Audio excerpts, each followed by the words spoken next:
What is up, everyone? Welcome to another special edition of The Danny Show. I'm your host, Daniel Cody, giving you commentary and reviews on all things wrestling.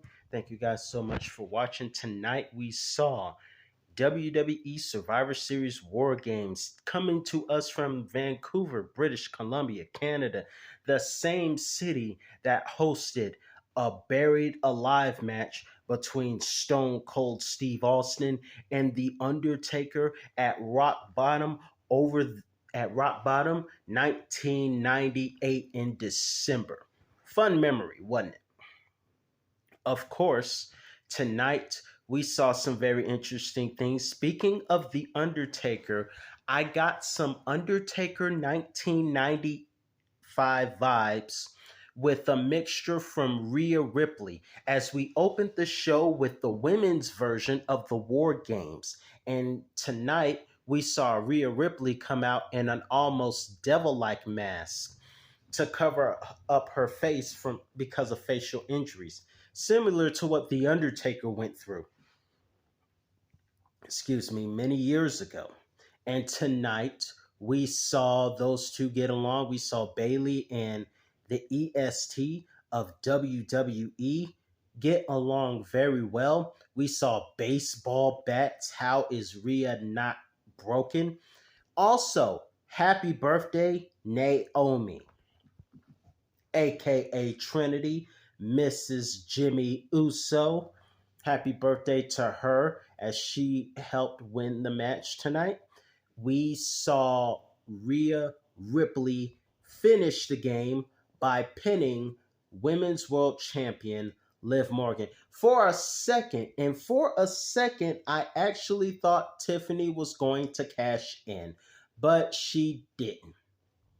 But it wouldn't be Women's War Games if we didn't see Io Sky doing a moonsault off the top of the cage with a trash can on her head. And speaking of disgusting things, whose idea was it to bring a toilet seat? I just lost my appetite. Of all the things you could use as a weapon, a toilet seat? That's just nasty. Do you realize somebody's butt has been on that? Or I'm going to go on the limb and say somebody's ash, ASH, somebody's ash has been on that. Ash, ASH. Somebody's unwashed ash, ASH, has been on that. Yeah, yucky. But nonetheless, congratulations. Thank you, Liv Morgan, for helping the team win and putting Rhea through a table, which is Bubba Ray's dream. You know, Bubba Ray has a sick, perverted fetish for putting women through tables. But in any event, congratulations to that.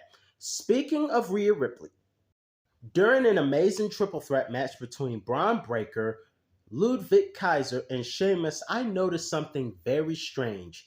As Sheamus was rising as a phoenix from the ashes to give everyone the 10 beats of the Balor, including Ludwig Kaiser, I saw a fan with a very strange sign that said, "Stomp on me, mommy."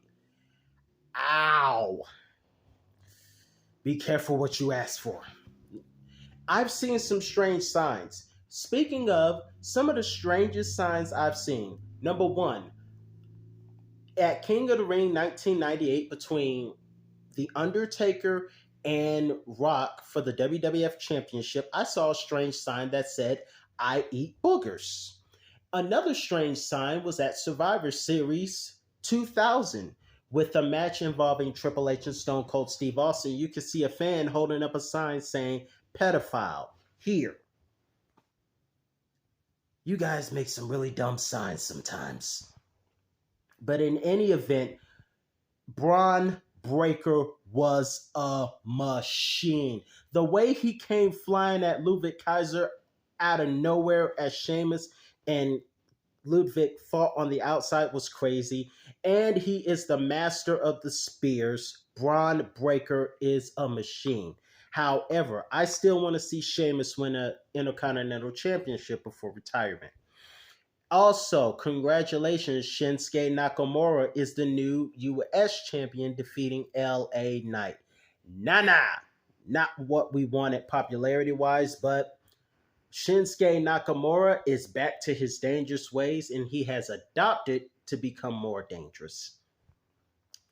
Now, with the World Heavyweight Championship involving Gunther versus Damian Priest, I am begging for a match where we can see Priest and Gunther without any interference. Because once again, Finn Balor interferes. I thought we buried this in Atlanta, but apparently not because he interfered.